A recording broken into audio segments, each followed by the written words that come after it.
Mesdames, Messieurs, bonsoir. Merci de votre fidélité. Voici le sommaire de ce journal.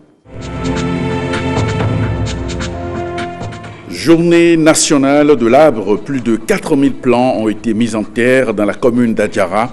Dans ce journal, on fera un tour d'horizon de cette 35e édition au Bénin.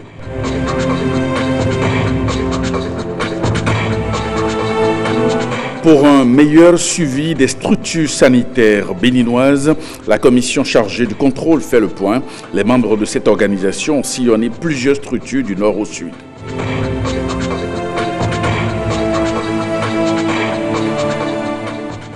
20 années de carrière musicale pour Ricos Campos. L'artiste a organisé une soirée de présentation de son 10e album. Retour sur cette cérémonie à Cotonou.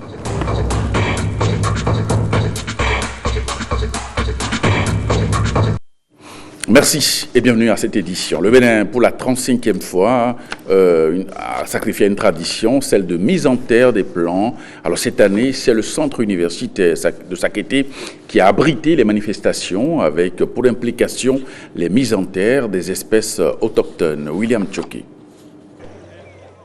3 hectares dans l'enceinte du centre universitaire de Sakété pour recevoir plus de 3000 plants. La célébration officielle de la 35e édition de la Journée de l'arbre a pris quartier ici.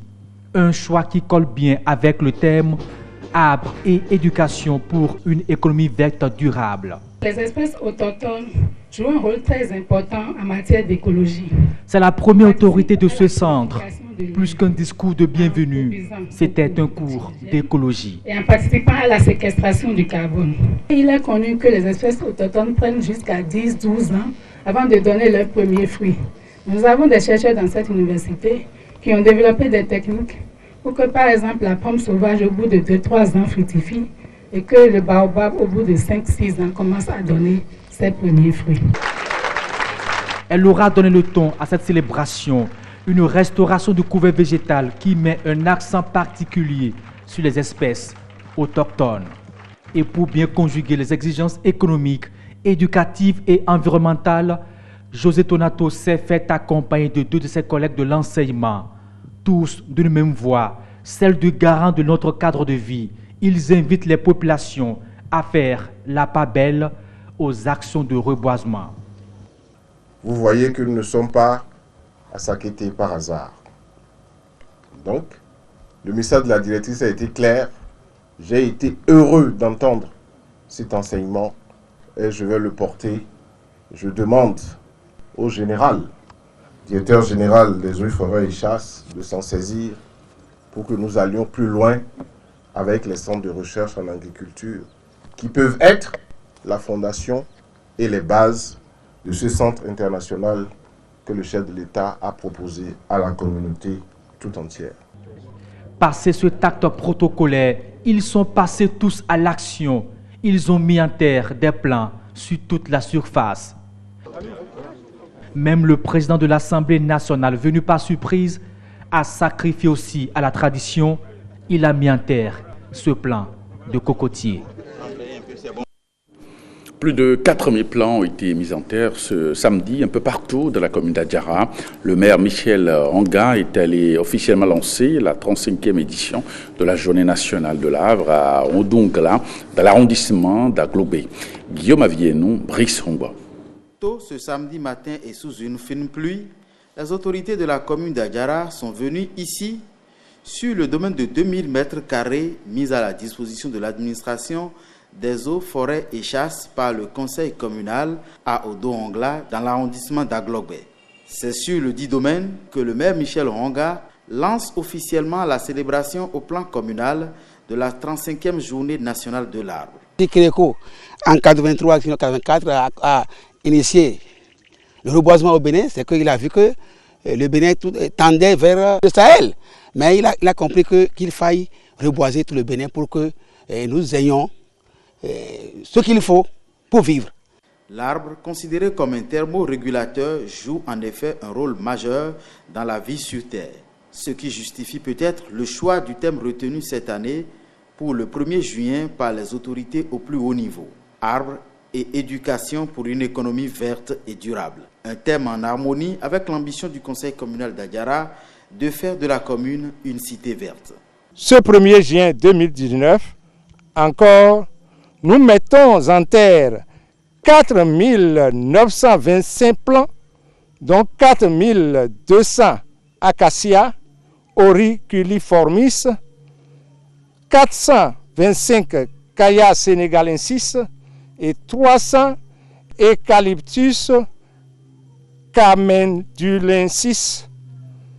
En attendant d'occuper les domaines qui lui sont octroyés à Odo-Ongla dans l'arrondissement d'Aglogbe et à Adjavi dans l'arrondissement de Méridionou, l'administration forestière se dit honorée et s'engage à accompagner le conseil communal dans sa lutte contre la destruction de l'écosystème de la commune d'Adjara, majoritairement agricole. Sur les 10 pépiniéristes que nous avons constaté que la demande en eucalyptus a été très importante. Le taux est élevé. Et cela va poser un grand problème parce que ces bois ne vont servir que pour des bois de service. Or, vu la disparition de nos forêts naturelles et de nos forêts classées, nous avons besoin de ces bois de feu pour subvenir à nos besoins. Selon la FAO, 62% de la surface de la terre reste encore recouverte de forêts et 60 millions de peuples indigènes dépendent de ces forêts. D'où l'importance de planter des arbres et de conserver les terres forestières, non seulement pour leur esthétique, mais surtout pour des raisons écologiques, économiques et sociales.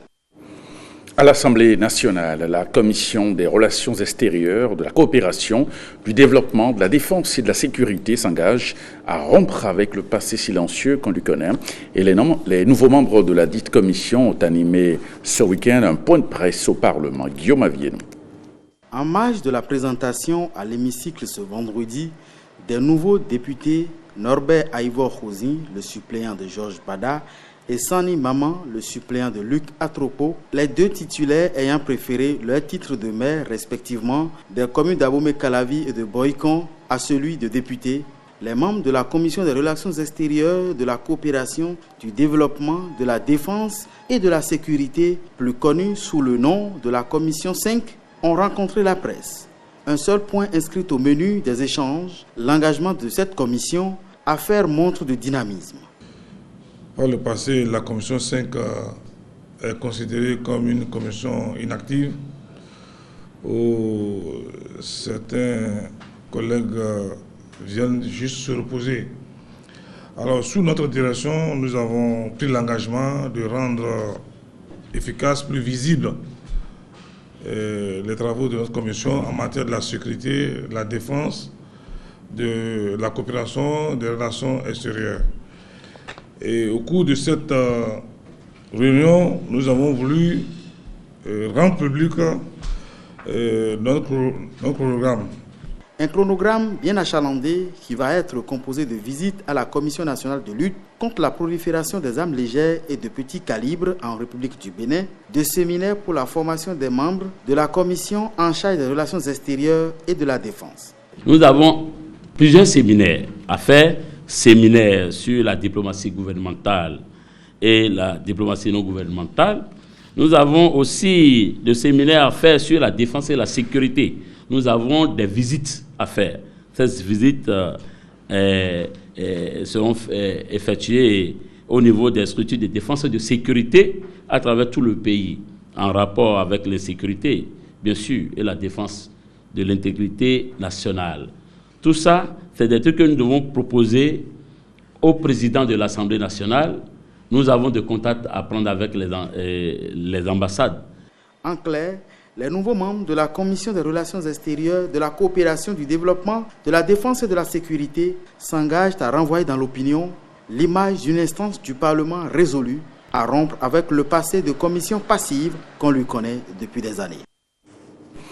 Elle a été mise en place en octobre dernier par le président de la République, la commission opérationnelle chargée du contrôle des structures de prestation des soins médicaux à leur prix de fonction. Les membres de cette commission ont sillonné plusieurs structures sanitaires du nord au sud. Des constats ont été faits. Suivez ici un extrait des propos du coordonnateur de la commission au micro de Rebecca Kenyaoundé de Jules Akweko. Nous avons achevé l'état des lieux en matière des normes sanitaires dans 570 formations sanitaires des 12 départements de notre pays. Nous avons également réalisé 10 saisines sur demande de l'autorité ou sur les bases des informations sur les réseaux sociaux. Nous avons enfin effectué des visites d'immersion dans nos hôpitaux. En conclusion, il persiste des déviances relevées auprès des prestataires de soins au cours de la période précédente, en dépit des efforts de sensibilisation et les mises en garde. Il s'agit des retards et absences non justifiées au poste, des rançonnements de malades, de la vente illicite des médicaments, de la légèreté et parfois l'insouciance dans les actes posés, de la banalisation des décès des malades et du non-respect des normes de soins. Certaines personnes impliquées ont reçu des sanctions appropriées. Notre souhait est que ces manquements au respect des normes sanitaires et à l'éthique disparaissent afin que nos concitoyens aient accès à des soins de qualité. Des vivres pour des personnes en situation difficile de plusieurs communes du département de Louémé. Ce sont des dons de l'ONG Ahmadiyya pour soutenir ces personnes pendant cette période de jeûne musulman. Guillaume Avier, Brice Omba. Un conteneur de vivres ouvert pour permettre aux autorités du département de prendre connaissance de son contenu. La tradition semble encore avoir été respectée cette année par l'organisation non gouvernementale à vocation internationale Ahmadiyya, qui depuis plusieurs décennies offre gratuitement des denrées alimentaires aux personnes démunies ou en situation difficile des communes du département de Louémé pendant la période du jeûne musulman. Ces vivres sont destinés aux CHTO, aux détenus de la prison civile et aux pensionnaires du centre 5 Amis d'Avrancourt. La prison civile de Porte-Novo, le CHDUO, le centre hospitalier départemental et universitaire de Louémé, mais aussi le centre psychiatrique 5 Amis d'Avrancourt ont reçu la visite d'Ahmadiyya pour le bonheur de leurs pensionnaires. C'est un apport alimentaire considérable et ça rehausse l'hôpital. Donc c'est le moment de les remercier sincèrement, car même je dirais ici que l'alimentation a sa place, même plus que les médicaments. Mes amis, frères malades et moi, nous sommes tous contents et ça nous donne beaucoup de joie. Nous remercions tellement la communauté musulmane Ahmadiyya pour ce don qu'il nous fait chaque année. Mais les actions de l'ONG ne se limitent pas seulement à la période du carême musulman. Ce n'est pas seulement le mois de Ramadan que la Jamaat islamique Ahmadiyya pose ce genre des actes. Mais nous continuons pendant toute l'année avec les autres œuvres que nous posons sur le total étendue du territoire national, à savoir l'accès à l'eau potable, l'énergie solaire, et il y a des camps médicaux gratuits également, et les autres, s'il y a des inondations comme que vous avez récemment vers Manaville. Donc là, c'est la communauté Ahmadiyya très active pour accompagner le gouvernement pour son programme de péage par son différents projets et qui soutient le programme de péage du gouvernement.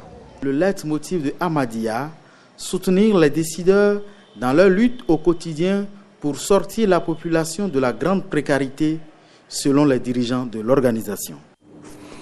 Une nouvelle initiative pour maintenir les filles de Ifani à l'école, dénommée Appui à l'éducation socio-sanitaire des jeunes filles dans 10 collèges de Ifani. Alors, cette initiative est portée par l'organisation non gouvernementale des femmes éducatrices d'Afrique. Reportage signé Patrick Ayadi, voici ça, Raymond.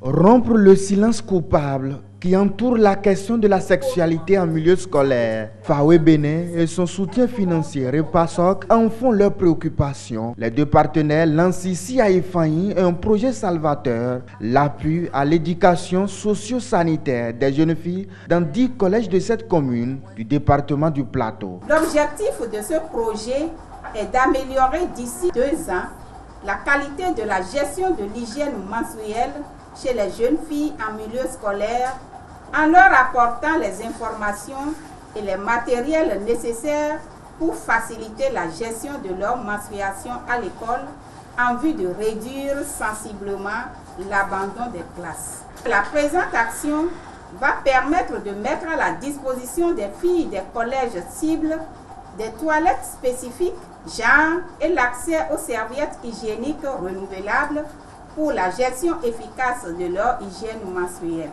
Que l'on parle de la gestion des menstrues des filles, cela interpelle en premier lieu les parents, les mamans et aussi les papas. Et nous tenons à reconnaître l'importance de ce projet. Face aux pesanteurs sociologiques qui constituent un frein à l'éducation sexuelle, les autorités politico-administratives mesurent la responsabilité qui est la leur. Nous avons donc l'obligation de soutenir cette initiative qui améliore l'environnement académique des apprenants. C'est pourquoi je voudrais vous rassurer de notre entière disponibilité à accompagner cette initiative pour l'atteinte de ces résultats. L'ONG est venue pour pouvoir aider nos filles, pour pouvoir nous aider pour que ces filles ne puissent plus avoir les problèmes qu'elles avaient. Parce que dans l'ancien temps, le problème de l'hygiène se posait. Même les enseignants ne considéraient pas ces problèmes, alors que ça constituait des freins pour l'évolution des filles dans nos établissements. Les objectifs de ce projet, une fois atteints, vont surtout contenter la population au grand bonheur des organisations FAWE Bénin et Repasok. Et parlons maintenant de la 36e session du Conseil des ministres du CAMES. Ces assises consistent pour les ministres en charge de l'enseignement supérieur dans les pays membres du CAMES à dresser le bilan et à envisager les perspectives de l'institution en insistant notamment sur les réformes à apporter pour son meilleur fonctionnement. Lénaïque Abrazao, Monique Toron. Le Bénin accueille la 36e session du Conseil des ministres du CAMES. Venus des différents pays membres du Conseil africain et malgache pour l'enseignement supérieur, les autorités ministérielles et leurs délégations sont appelées à faire le point des activités menées entre deux sessions et à envisager l'avenir de l'institution. Comme en avril 2013, le Bénin, 6 ans après, accueille le Conseil des ministres pour évaluer le plan stratégique de développement du CAMES PSDC 2015-2019 et porter dans les fonds baptismaux un autre à caractère triennal 2020-2022. Ainsi, le Bénin pourra-t-il se distinguer dans son histoire d'avoir servi de berceau de naissance de 2 pratiques managériales recommandées, l'élaboration d'un plan et son évaluation. Il convient de rendre un hommage mérité et appuyé au président de la République du Bénin, qui d'ailleurs avait témoigné une très haute attention à notre institution panafricaine de référence en recevant le secrétaire général en prélude à la tenue de cette session. Ces assises sont rehaussées par la présence du ministre d'État camerounais chargé de l'enseignement supérieur, président en exercice du Conseil des ministres du CAMES. Le CAMES a réalisé des actes salutaires et historiques qui forcent l'admiration de tous dans la prise en main du destin scientifique de nos États membres. Nos responsabilités individuelles et collectives consistent à ce stade de la croissance de notre institution commune à l'accompagner avec efficience pour en faire davantage un vrai leader en matière de promotion de l'économie du savoir. C'est un honneur et une fierté pour le Bénin d'abriter cette rencontre continentale que le gouvernement souhaite, porteuse de réformes.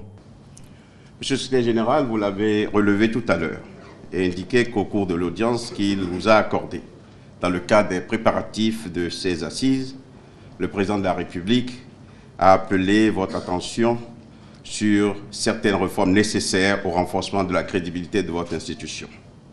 Il est donc important qu'à l'occasion de la mise en œuvre du plan stratégique 2014-2019, que la présente session du Conseil des ministres du CAMES donne de nouvelles orientations pour l'amélioration de son mode de gouvernance afin d'aider notre institution à gagner en efficacité. Notre institution devrait pouvoir soutenir les réformes qui nous amènent progressivement aux normes d'application du système LMD, notamment celles qui favorisent la maîtrise du flux grandissant des apprenants de nos universités, celles qui visent la formation à la production de contenu numérique, celles qui permettront la connexion numérique des universités et de l'espace CAMES. J'espère que le vaste programme de notre rencontre nous permettra de sortir des problèmes de gestion au quotidien pour aborder les problèmes de fond. Il est donc à espérer de cette messe ministérielle du CAMES une harmonisation des politiques pour la formation des ressources humaines de qualité et pour le développement des recherches scientifiques au service des pays membres. À l'étranger, des milliers de Congolais ont rendu un dernier hommage à Tshisekedi. Etienne Tshisekedi, il le considère en effet comme le fondateur de la démocratie au Congo. C'était au stade de Marty de Kinshasa. Images et sons des funérailles à Kinshasa dans ce récit de Blaise Adanko. Au stade des martyrs, Etienne Tshisekedi reçoit les derniers hommages du peuple congolais.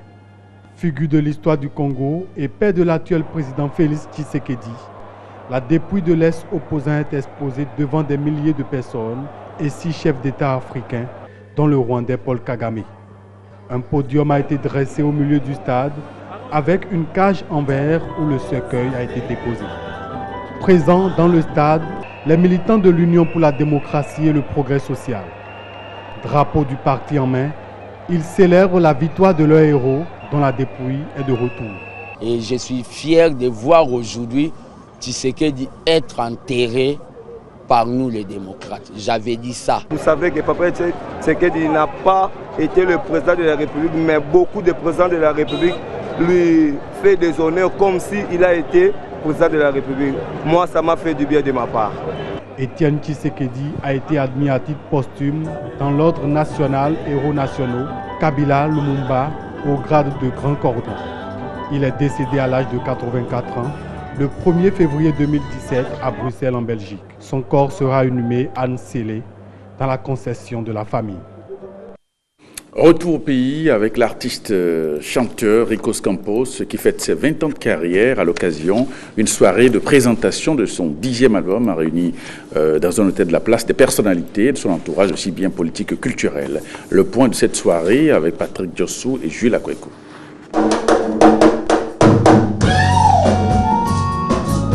Eric de Campos, alias Ricos Campos, ses 20 ans de carrière musicale. Alors, pas de barrière bancale pour cette soirée de gala et de galettes harmoniques.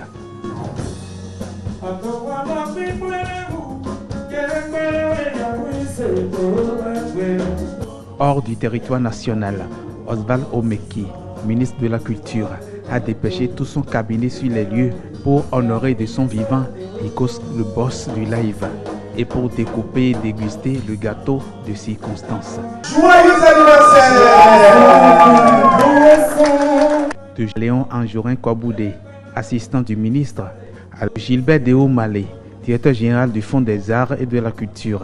Les appréciations n'ont fait que mettre à la hausse Ricos avec ce spectacle VIP offert au TIP, très importante personnalité, comme départ d'une tournée où il offrira ses prestations en direct aux populations.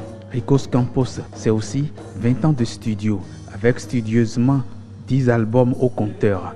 Voilà la révélation faite par Charles-Andy Adjanoron à l'animation, Brice Brun à la direction artistique, Jaurès Zossou au management et Mike Sand au matos ce soir.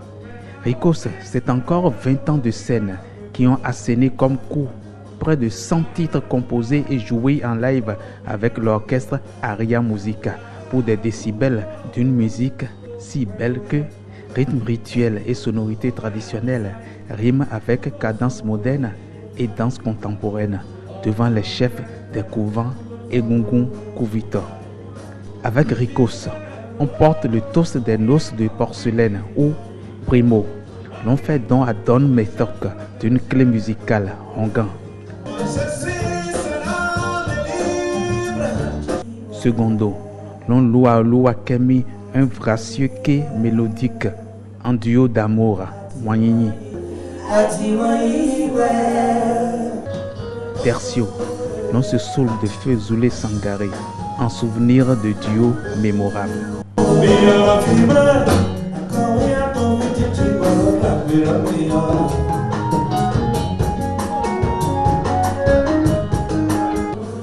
quand Ricos Campos campe en cadence, on n'y riposte point. Et c'est sans distinction de genre féminin ou masculin.